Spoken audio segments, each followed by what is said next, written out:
अस्सलामुअलैकुम। मैं ज़हीर अहमद वल्द शबीर अहमद मरने से पहले ये वसीयत करता हूँ कि मेरी नमाज़े जनाजा मेरा बेटा नहीं बल्कि मेरी बेटी दुआ पढ़ाएगी। मेरी इस वसीयत के पीछे मेरी बहुत बड़ी ख्वाहिश है। मैंने अपनी बेटी को हमेशा नेक पाया है। मेरी बेटी ने ज़िंदगी भर कोई गुनाह नहीं किया। मैं चाहता हूँ कि मेरी नमाज़े जनाजा मेरी बेटी पढ़ाए, क्योंकि मेरी बेटी एक पाक शख्सियत है। मेरे शौहर ने हम सबके सामने बैठकर जब ये वसीयत पढ़ी, मेरी आंखें फटी की फटी रह गई थीं। मैं तो सुबह-सुबह उठी ही थी जब मुझे घर वालों की शोर ने जगा दिया। मैं समझी कि कोई मामूली की बात होगी, मगर पता चला कि मेरे ससुर क़ज़ाए इलाही से वफ़ात पा चुके हैं। मेरे ससुर बहुत शरीफ और नफ़ीस शख्सियत के मालिक थे। उनके मरने की खबर सुनकर मेरी आंखों से आंसू जारी हो गए, मगर मेरी नंद के बारे में इन्होंने जो वसीयत की थी, इसने हम सबको हैरत में डाल दिया। मेरे ससुर नमाजी, परहेज़ी और मत्ती शख्स थे। ज़ाहिर है वो कोई बेतुकी बात तो नहीं कर रहे थे। इनकी वसीयत मेरे शौहर ने हम सबके सामने पढ़कर सुनाई, तो हम लोग भी हैरान हो गए थे। मगर एक कमरे में हम सब मौजूद थे और दुआ मौजूद ना थी। दुआ मेरे ससुर की बेटी थी, यानी मेरी सबसे छोटी नंद। इसकी उम्र 30 साल हो चुकी थी, मगर दुआ के बारे में इसके बाप की ये वसीयत सुनकर हम सभी हैरान रह गए थे। किसी ने सोचा भी नहीं था कि ज़हीर साहब के मरने पर वो इतनी अजीबो-गरीब वसीयत करके जाएँगे, जिसे पूरा करना भी नामुमकिन ही नज़र आता था। मेरे शौहर से सबके सामने जब ये वसीयत पढ़ी, तो हम सब लोग हैरान रह गए। वो कहने लगे कि चलो दुआ के कमरे में चलते हैं, चलकर इसे भी ये बात बताते हैं, क्योंकि जब से अब्बाजान की वफ़ात का ऐलान हुआ था, दुआ कमरे में बंद हो गई थी। वैसे भी वो कमरे में हमेशा अकेली ही रहती थी। दरवाज़ा बंद होता और वो बाहर कम ही आया करती थी। मुझे वो दिन अच्छी तरह से याद है जब मेरी शादी के रोज़ एक औरत मेरे सामने आई और मुझसे कहने लगी, अपनी नंद दुआ से बचकर रहना। तुम नहीं जानती कि वो किस किस्म की लड़की है। तुम अभी इस घर में नई आई हो, देख लेना कि वो तुम्हारे साथ क्या सलूक करेगी। मैं इस औरत की बातों से डर गई, मगर जब से मैं इस घर में आई थी, मैंने एक ही बात महसूस की थी, दुआ तो अपने कमरे से बाहर निकलती ही नहीं थी। हर वक़्त हमेशा अपने कमरे में बंद रहती। पता नहीं वो ऐसा क्यों करती थी। रात को इसके कमरे से अजीब-अजीब आवाज़ें आती थी। वो सारी खसूसी चीज़ें जो मैंने अपने ज़हन में बैठाई थी, कभी किसी से ना कही थी। क्योंकि इस घर में दुआ के बारे में कोई बंदा बात नहीं बर्दाश्त करता था, बल्कि दुआ बाहर ही ना आती। वो इस घर में जैसे रहती ही नहीं थी, मगर मेरे ससुर के मरने के बाद ये वसीयत पढ़कर हम सभी हैरान रह गए थे। दुआ तो अपने बाप से भी खची-खची सी रहती थी, इसने ज़िंदगी भर शायद ही किसी से बात की होगी, मगर आज मेरे ससुर ने एक ऐसी वसीयत कर दी थी जिसके लिए हमें इसके पास जाना ही पड़ा। मैंने दुआ के कमरे पर दस्तक दी। इसने दरवाज़ा खोलने की बजाय अंदर से ही पूछा कि क्या बात है? हमने कहा कि अब्बा जी ने तुम्हारे बारे में एक वसीयत की है। मैं जानती थी कि इसे जायदाद वगैरह से कोई लालच नहीं। कहने लगी कि मुझे अपनी जायदाद नहीं चाहिए। आप लोग अपने-अपने हिस्से ले लें, मेरा रहने दो। नहीं दुआ बाजी, बात अपने अब्बा जी के जनाज़े के बारे में है। तुम्हें सुनना पड़ेगी। दुआ ने दरवाज़ा खोला। मेरे शौहर कमरे में दाखिल हो गए। मैंने देखा तो दुआ अभी तक खुद को काली चादर में लपेटे हुए थी। लग रहा था वो हमसे जैसे कुछ छुपा रही है। मेरे शौहर ने इसे वो सारी वसीयत पढ़कर सुना दी। दुआ परेशान हो गई। भाईजान आपको पता भी है कि मैं सारी ज़िंदगी अपने कमरे से बाहर नहीं निकली, तो मैं घर से बाहर निकल कर अपने वालिद का जनाज़ा कैसे पढ़ाऊँगी? अब आप मुझसे कैसे ये तवक्को कर सकते हैं कि मैं जाकर अब्बा जान की नमाज़े जनाज़ा पढ़ाऊँ? आप इस वसीयत के बारे में मौलाना साहब से पूछ कर कोई ऐसा हल निकाल लें, तो जिससे मुझे घर से बाहर ना निकलना पड़े, वरना आप तो जानते हैं कि मेरे लिए ये किस कदर मुश्किल काम है। मैं चाह कर भी ऐसा नहीं कर पाऊँगी। दुआ की बात सुनकर मेरा शौहर गुस्से में आ गया। तुम होश में तो हो, ये अब्बा जान की वसीयत है, उनकी आखिरी वसीयत है, तुम्हें इसको पूरा करना ही पड़ेगा। कोई बेटी अपने बाप की आखिरी ख्वाहिश से कैसे मुँह फेर सकती है? दुआ तुम्हें शर्म आनी चाहिए। ये बात करते हुए मेरे शौहर ने ये बात दुआ से कही तो वो भी जज़्बाती हो गई। अच्छा भाई, मैं कोशिश करती हूँ कि मैं ऐसा कर लूँ, लेकिन मैंने तो कभी नमाज़े जनाज़ा पढ़ाते हुए किसी को नहीं देखा। आप भी जानते हैं कि मैं कभी घर से बाहर ही नहीं निकली, तो फिर आप मुझसे ये तवक्को कैसे कर सकते हैं? पहले आप मुझे नमाज़े जनाज़ा के सारे फ़राइज़ समझा दें कि कैसे पढ़ाई जाती है। इसके बाद ही मैं कुछ सोचूँगी। दुआ सोचने का वक़्त नहीं है, तुम्हें जल्दी करना होगा। अभी तुम थोड़ी देर में तैयारी कर लो, अब्बा को गुस्ल दिया जा चुका है। इनको कफ़न भी पहना दिया है। अब बस तुम्हारा इंतज़ार है। मैं सब लोगों को जमा करता हूँ। तुम्हें बाहर आकर नमाज़े जनाज़ा पढ़ाना ही होगी। मैंने मौलवी साहब से भी पूछ लिया है। मौलवी साहब ने कहा है कि जैसे आपके अब्बा जान की वसीयत है, इसे पूरा किया जाए, क्योंकि किसी भी मुर्दे की वसीयत को पूरा ना करना अच्छी बात नहीं है, और ना ही किसी मुर्दे की वसीयत को रद्द किया जा सकता है, वो भी इस वक्त जब वो आपके लिए एक नेक और शफीक बाप की हैसियत से रहे हों। दुआ ऐसी जिद ना करो कि जिसके लिए मुझे तुम पर सख्ती करना पड़े। मेरे शौहर ने अपनी बहन को समझा दिया था कि वो इसकी कोई बात नहीं सुनेंगे, इसलिए इसे नमाज जनाजा पढ़ाना ही होगी। फिर पता नहीं मेरे शौहर को क्या सूझी, मुझसे पूछने लगे और मुझे कहने लगे कि तुम बाहर जाओ, मुझे दुआ से अकेले में बात करनी है। मुझे शक सा होने लगा था, क्योंकि दुआ मेरी वो नंद थी जिसके बारे में मैंने लोगों से बहुत बुरी बुरी बातें सुन रखी थी। मैं कमरे से बाहर आ गई, मगर मेरा ज़हन सिर्फ और सिर्फ कमरे की तरफ ही था। मैंने बाहर आकर देखा तो काफी सारी औरतें हमारे घर में ताजियत के लिए आ चुकी थी।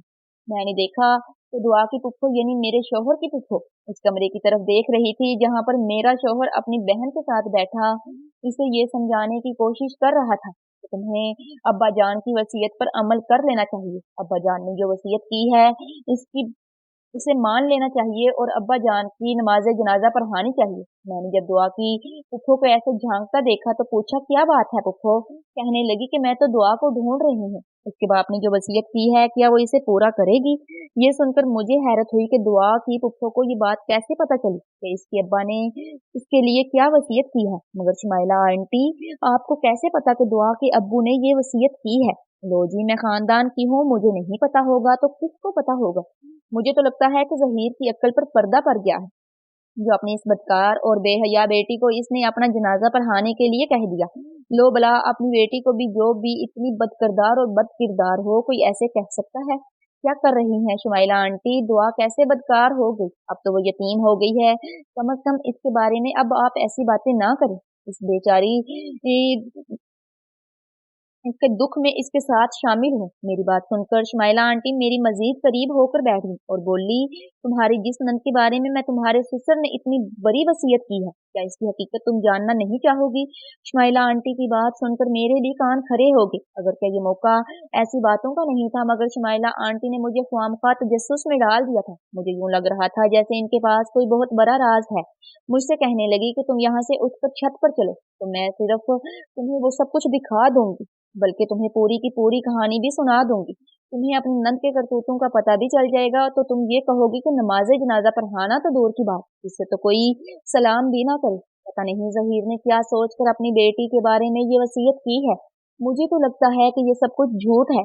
ये सब तुम्हारी नंद जानबूझकर कर रही है। सुमाइला आंटी ने मुझे हैरान कर दिया था, मगर मैं इस बेचारी का क्या फायदा उठाती? दुआ तो हर वक्त अपने कमरे में रहती थी। अरे बेटा, यही तो फायदा है इसका।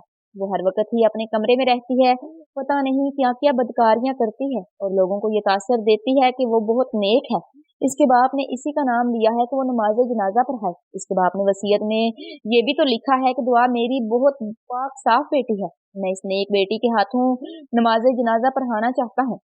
अब तुम खुद ही बताओ, इस बात का क्या मतलब है? कोई बाप अपनी बेटी की इतनी तारीफें बिला वजह क्यों करेगा? और अभी तो तुम इसके माजी से वाकिफ नहीं हो। इसका माजी इतना गुनाहगार है कि मैं तुम्हें बता नहीं सकती। मुझे बताते हुए भी शर्म आ रही है। मेरा तो ऐसी लड़की पर थूकने को भी दिल नहीं करता।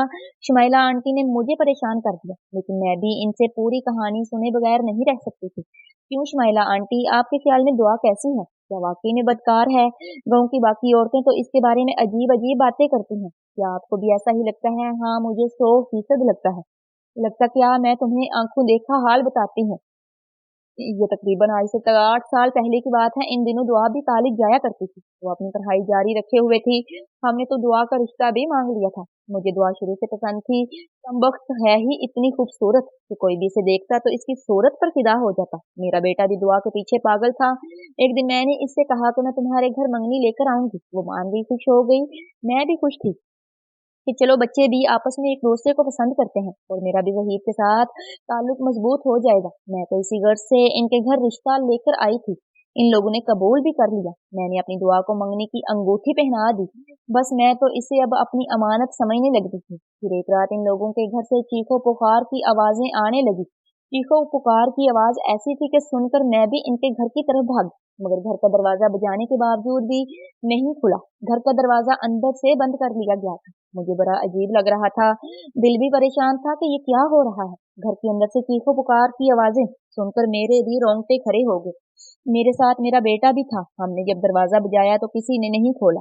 दरवाजा बजा बजा कर हम लोग यूं ही थक गए, तो घूमकर हम लोग इन्हीं के मकान की पिछली तरफ चले गए, क्योंकि मकान की पिछली तरफ से खिड़कियां नजर आती थी। खिड़की के अंदर से हम लोग घर का माहौल देख सकते थे।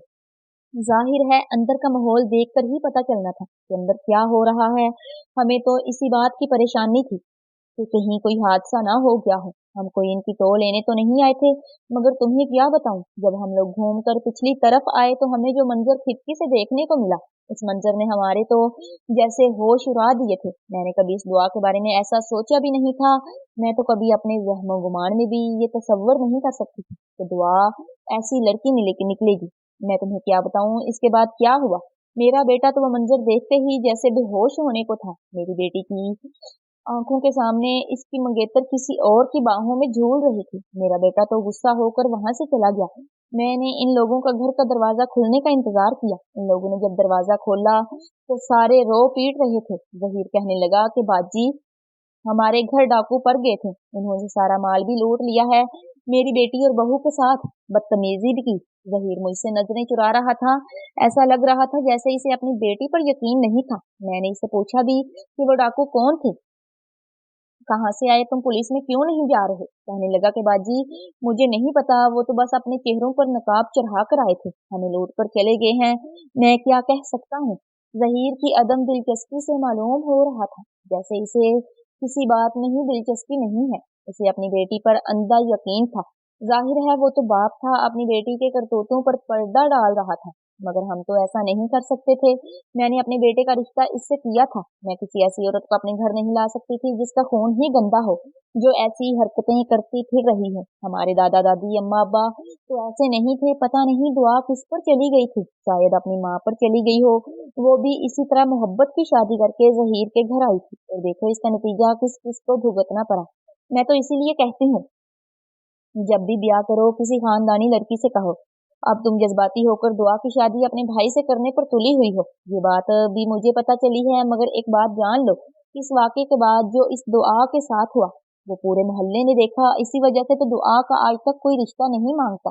इसी वजह से तो दुआ घर पर बैठी हुई है। इतनी खूबसूरती के बावजूद भी 30 साल उम्र हो गई है, मगर अभी तक किसी ने इसका रिश्ता नहीं मांगा। तुम्हें वजह समझ नहीं आती। अब ऐसे में ये नौटंकी के इसके बाप ने वसीयत की है कि मेरी बेटी मेरा जनाजा पढ़ाएगी। जिस बाप ने जीते जी अपनी बेटी को मुंह नहीं लगाया, इसकी तरफ मुड़कर नहीं देखा, वो इसे राजी नहीं था। मरते वक्त वो कैसे ख्वाहिश कर सकता है कि ऐसी नाबाक लियत औलाद इसका जनाजा पढ़ाए। ये तो मुझे सरासर साजिश लगती है। इसके पीछे कोई और वजह होगी। तुम देख लेना, मैं मान ही नहीं सकती कि जहीर ऐसी बेवकूफाना ख्वाहिश करे। और तुम जानती हो कि इस डकैती के बाद इनके घर में क्या हुआ था। दुआ ने तो घर से निकलना ही छोड़ दिया। छोड़ती भी क्यों नहीं, पेट से जो हो गई थी। किसी नाजायज बच्चे को पालना और दुनिया के सामने लाना आसान बात तो नहीं होती। पहले तो जहीर ने अपनी बेटी के करतूतों पर पर्दे डालने की पूरी कोशिश की। मुझसे भी कहा कि आपा तुम रिश्ता खत्म ना करो, मेरी बेटी में ऐसी कोई बात नहीं है, तुम बिला वजह शक कर रही। मैं कैसे शक न करती, तुम मुझे ये बता दो। जैसे महीने भर रहे थे दुआ की माँ परेशान हो रही थी। कुछ दिन के बाद इसने दुआ को गुजरांवाला भिजवा दिया अपनी बड़ी बहन के पास। वहां से ठीक 7 महीने के बाद वो वापस आई। इसके तो खदोखाल ही बदल चुके थे। ऐसा लगता था कि वो बहुत बड़ा गुनाह करके वापस लौटी है। चेहरे की मासूमियत तक उठ चुकी थी। अब इस दुआ में पहले वाली बात नहीं रही थी। बस इसके बाद इसने घर में रहना शुरू कर दिया। कुछ अर्सा के बाद कुरान पाक पढ़ने लग गई, और यहाँ तक कि मोहल्ले के बच्चों को भी कुरान पढ़ाना शुरू कर दिया। मगर मैं तो जहाँ दीदा औरत हूँ, इस लड़की के करतूतों पर कैसे पर्दा डालती। इस लड़की के सारे तेवर मैं अच्छे से जानती थी। मुझे सब पता है कि ये इसकी नौटंकियां हैं। अब ये बाप वाला नाटक करके पता नहीं क्या साबित करना चाहती है। मैं इस्माइला आंटी की बातें सुनकर एक जगह साकित होकर रह गई। मुझे दुआ के बारे में इतनी बातें वाकई कभी भी नहीं मालूम हुई थी। मैं खामोशी से उठकर नीचे आ गई, अपने शोहर से बात की कि क्या वाकई दुआ जनाजा पढ़ाने पर राजी हुई है या फिर अभी नखरे कर रही है। मेरे शोहर ने मुझे कुछ नहीं बताया, कहने लगे कि तुम खामोश हो जाओ, मैं उसे राजी करने की कोशिश कर रहा हूँ, और दूसरा ये कि ये मेरे घर का मामला है। अपने शोहर को इतने गुस्से में देखकर मैं भी सहम गई। मुझे तो समझ नहीं आ रहा था कि आखिर मेरे शोहर को किस बात का गुस्सा है। मैं यही सवाल लेकर दुआ के कमरे में गई, मगर इसने कमरे के दरवाजे को अंदर से बंद कर रखा था। मैंने दरवाजा खोलने की कोशिश की, मगर दरवाजा नहीं खुला। फिर मैंने दरवाजा बजाया, दुआ ने दरवाजा खोला, बाहर आ गई। इसने काले रंग का अबाया ओढ़ रखा था। कहने लगी कि भाभी मैं तैयार हूँ, अब्बा का जनाजा पढ़ाने के लिए मैंने मुकम्मल तैयारी कर रखी है। वैसे भी मुझे इल्म तो था कि अब्बा ऐसा कुछ करेंगे, लेकिन मुझे यकीन नहीं था कि अब्बा इतना बड़ा कदम उठा लेंगे। बहरहाल अब्बा की मर्जी, जैसा वो कहें मैं इसी में खुश हूँ। अब दुआ मुझे बदली हुई औरत लग रही थी। मुझे इस पर जरा भी तरस नहीं आ रहा था, बल्कि वो तो बिल्कुल ठीक ठाक थी। ना ही वो जज्बाती हुई, ना इसने आंख से एक भी आंसू बहाया था। मुझे इस पर हैरत हो रही थी कि ऐसी लड़कियां भी पाई जाती हैं जो अपने माँ बाप की मौत पर रोती तक नहीं है, जो अपने माँ बाप के मरने पर किसी किस्म का फर्क नहीं पड़ने देती। खुद पर मैं दिल में सोचने लगी, हम तो अपने माँ बाप से बहुत मोहब्बत करते हैं। मैंने दुआ से कहा, कहने लगी कि मैं भी अपने बाप से बेपुनाह मोहब्बत करती थी, इसी वजह से इनकी अजीबो गरीब शर्त मान रही हूँ, वरना अगर मेरी जगह कोई और होता तो कभी भी ये शर्त मानने पर तैयार ना होता। मैंने बस अपने बाबा की मोहब्बत में इस बात को तस्लीम कर लिया है, वरना आप जानती हैं कि मेरी शोहरत मोहल्ले में कैसी है। मैं तो कभी घर से बाहर नहीं निकली। ये दो नंबर बातें अब मुझे गुस्सा दिला रही थी। मैंने देखा इसने नकाब कर रखा था। कभी मेरे शोहर ने दुआ से कहा कि इस नकाब को उतारना पड़ेगा। क्या मतलब है भाई, मैं इतने सारे मर्दों के सामने बिना नकाब करके जाऊंगी? अब्बा की वसीयत पर अगल अमर करना है तो फिर तुम्हें ये भी करना पड़ेगा। अब्बा ने खुद मुझसे कहा था कि दुआ कभी अपना चेहरा नहीं छुपाएगी, अपना चेहरा खुला छोड़ दो और चलो चलकर अब्बा का नमाज जनाजा पढ़ाओ। मेरे शोहर ने सख्ती से दुआ की तरफ देखकर कहा। इसके चेहरे का रंग पीला पड़ रहा था। अब तो मुझे भी इस पर शक हो रहा था, वो बाहर क्यों नहीं जाना चाहती। बहरहाल दुआ ने बड़ी हिम्मत दिखाई। उसने अपने बाल बांध लिए, अच्छे से खुद को ढांप लिया, चेहरा खुला छोड़ दिया और मेरे शोहर के साथ घर से बाहर चली गई। सब औरतें भी हैरान हो रही थीं। दुआ अपने बाप का नमाज जनाजा पढ़ाने जा रही थी। दुआ के किरदार पर हर एक को ही शक था कि जो कुछ इसके साथ मंसूब हो चुका था, इसके बाद ऐसी लड़कियों पर कोई भी यकीन नहीं करता था और ना ही इनकी किसी बात पर यकीन किया जाता था, वो अपने घर वाले ही क्यों ना हो। मेरे शोहर का भी रवैया दुआ के साथ अजीब सा ही होता था। उससे ज्यादा बातचीत भी नहीं करते थे, मगर अब्बा जान की वसीयत के बाद इनका रवैया बदल चुका था। जैसे ही दुआ घर से निकली, घर में वही बातें होने लगी तो पता नहीं अब ये क्या गुल खिलाएगी। वहां मर्दों को बहकाने जा रही है या फिर नमाज जनाजा पढ़ाने जा रही है, वगैरह वगैरह। हमारे घर के अंदर मौजूद बहुत सारी औरतें ऐसी थी जो दुआ को सख्त नापसंद करती थी। तो कुछ तो इस वजह से करती थी क्योंकि शुमाइला आंटी ने अपने बेटे की वजह से दुआ को बदनाम कर रखा था। बहरहाल तकरीबन शाम के वक्त जब नमाज जनाजा दफन हो गया तो मेरा शोहर दुआ को घर ले आया। मैं हैरत से इसे देखने लगी। इसके चेहरे पर भी खुशी थी। वो दुआ जो घर से निकलते हुए अपने चेहरे पर एक अजीब सी उदासी लेकर गई थी, जिसकी आंख से सिर्फ परेशानी झलक रही थी, अब वो बहुत ज्यादा खुश दिखाई दे रही थी। मैंने देखा मेरा शोहर भी बहुत ज्यादा खुश है और मुतमईन लग रहा है। दोनों की आंखों में अजीब सा इत्मीनान था। मैंने अपने शोहर से पूछा कि क्या दुआ ने नमाज जनाजा पढ़ाई? कहने लगा कि पढ़ाने की नौबत ही नहीं आई। क्यों नहीं आई? ऐसा क्या हो गया?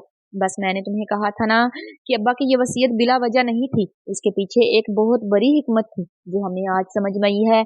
मैं तो सोच भी नहीं सकता था कि एक बाप अपनी औलाद के बारे में यहाँ तक सोच सकता है। अब तुम सब लोग घर में तैयारी करो, 1 महीने के बाद दुआ को रुखसत करके भेज रहा हूँ। इसकी शादी हो रही है, रिश्ता मिल चुका है, बात पक्की हो चुकी है। मैं अपने शोहर के मुंह की तरफ देखने लगी। मैं तो हक्का बक्का रह गई थी। ये आप क्या कह रहे हैं? दुआ की शादी हो जाएगी? आपने तो किसी को रिश्ता नहीं दिखाया, दुआ का घर भी नहीं बुलाया, फिर ये बात आप कैसे कह सकते हैं? मेरी बात सुनकर मेरा शौहर मुस्कुराया और बोला, बस अब्बा ने इसका काम कर दिया था। अब्बा जान ने अपनी बेटी के लिए सोचा, वो बहुत ज्यादा बेहतरीन था। तुम्हें पता है कि इसकी शादी किससे हो रही है और क्यों हो रही है? भला बल्कि तुम्हें क्यों बताऊं, तुम तो बदनीयत औरत हो। मेरी बहन के बारे में तुमने कभी ना मुंह से कोई अच्छे अल्फाज कहे और ना कभी इसके बारे में अच्छी सोच रखी। मैं अपनी बहन की शादी की तैयारियां खुद करूंगा, शोहर का ये रवैया मेरा दिल दुखा रहा था, मगर मैं खामोश थी क्योंकि मुझे कोई बात समझ नहीं आ रही थी और मैं इन सब बातों को समझना चाहती थी। मैंने सब लोगों से पूछा कि दुआ ने नमाज जनाजा पढ़ाया, किसी ने मुझे कोई खास जवाब नहीं दिया। शायद कोई इस बात से वाकिफ ही नहीं था। मेरे शोहर ने मुझे कुछ भी बताने से इनकार कर दिया था। बस मुझसे यही कहा था कि दुआ के निकाह की तैयारियां करो, मैं इसकी शादी करूंगा। अब वो इस घर से चली जाएगी, इज्जत से, मान से, खुशी से अपना घर बसाएगी। मैंने भी दुआ के निकाह की तैयारियां शुरू कर दी। मगर शुमाइला आंटी वो वाहिद औरत थी जिन्होंने मुझे सच और हकीकत से दोबारा आगाह किया। पता नहीं वो कैसे इस वक्त कब्रिस्तान में मौजूद थी। उन्होंने ही दुआ को बाप के जनाजे में जाते देखा। मुझे आंसू के बीच इन्होंने बताया, बेटी मुझसे बहुत बड़ी गलती हो गई। इस दिन जो भी बातें मैंने तुम्हें बताई, उनका रुख दूसरी तरफ देखा। मैंने तो बस खुद को ही सही समझती रही। मैं ये नहीं जानती थी कि वो शख्स जो इस दिन दुआ के साथ था, जिसे मैंने देखा था, वो कोई और नहीं बल्कि इसी का शोहर था। ये वही आदमी है जिसके साथ दुआ निकाह कर चुकी थी, मगर अपने बाप के रोबो दबदबे की वजह से इसने कभी भी किसी के सामने नाम नहीं लिया था कि वो खुफिया तौर पर मोहर से निकाह कर चुकी है। जिस आदमी की वजह से हमने रिश्ता तोड़ा था वो कोई और नहीं बल्कि दुआ का अपना ही शोहर था। और दुआ के माँ बाप ने फिर भी अपनी इज्जत रखने के लिए उसके इस निकाह से इनकार कर दिया। कहा कि हम तुम्हारा निकाह नहीं करेंगे, ना ही तुम्हारा ये निकाह मानते हैं। तुम्हें इस्माइला के बेटे से ही शादी करनी पड़ेगी, जिसके साथ दुआ ने खुद निकाह किया था। वो बहुत ज्यादा अमीर तरीन शख्स था। जो कुछ डाके की आड़ में इसने दुआ के साथ किया, वो तो इसका बदला था। वो इंतकाम जो इसने इस वक्त सोच रखा था जब से दुआ ने अपने माँ बाप की पसंद के सामने सर झुकाया था। मगर वो भी खानदानी शख्स था, इसने दुआ को छोड़ा नहीं। इस उम्मीद के साथ इसके साथ ताल्लुक कायम किया कि वो अपनी औलाद की खातिर इसको कबूल कर लेगी। इसमें सबसे बड़ी गलती इसकी माँ की भी है, जिन्होंने इस पर ज़हनी दबाव डाला कि वो इससे जिस्मानी ताल्लुक बनाए, इससे इसकी औलाद भी छीनी, इसको इसके शोहर से भी दूर कर दिया, जिंदगी भर के लिए इसे खुशियों से महरूम कर दिया। दुआ ने लोगों के इल्जामात सह लिए, मगर लोगों के सामने अपनी जुबान नहीं खोली। ना ही किसी को ये बताया कि जो शख्स इसके घर आया था वो इसका अपना शोहर है। इस वाक़े ने ज़हीर को भी अल्लाह के करीब कर दिया था। पता नहीं ये बात इसको कैसे मालूम थी कि जो वो कुछ वो सोच रहा है वो मुमकिन हो पाएगा। दुआ का शोहर भी जनाजे में आया था। जब इसने अपनी बेगम को सबके सामने देखा तो इससे रहा नहीं गया। बेख्तियार ही वो अपनी बेगम से माफी मांगकर इसके पांव पर गया। कहा, मैं तुम्हें अपनाने को तैयार हूँ। दुआ तो शायद इसे भूल चुकी थी, जिंदगी में आगे भी भर चुकी थी, मगर शायद अपने बाप के जनाजे पर इसे इस तरह देखकर इस शख्स का पछतावा जाग उठा। इसने दुआ को अपनी बीवी के तौर पर कबूल कर लिया। इसी वजह से तुम्हारे शोहर ने तुम्हें कहा है कि दुआ के निकाह की तैयारी करो। वो इससे दोबारा निकाह करवाएगा, बारात लेकर आएगा, इसे इज्जत से ब्याह कर लेकर जाएगा। देखो, बाप का नमाज जनाजा इसने पढ़ाया तो नहीं, मगर कितनी बड़ी हिकमत थी इसके पीछे कि दुआ को इसके शोहर से मिलवा दिया। सच है कि माँ बाप मरते हुए भी अपनी औलाद के बारे में ही सोचते हैं। अगर आपको हमारी कहानी पसंद आई हो तो हमारे चैनल को सब्सक्राइब कर दें और बेल नोटिफिकेशन को ऑन कर दें। शुक्रिया।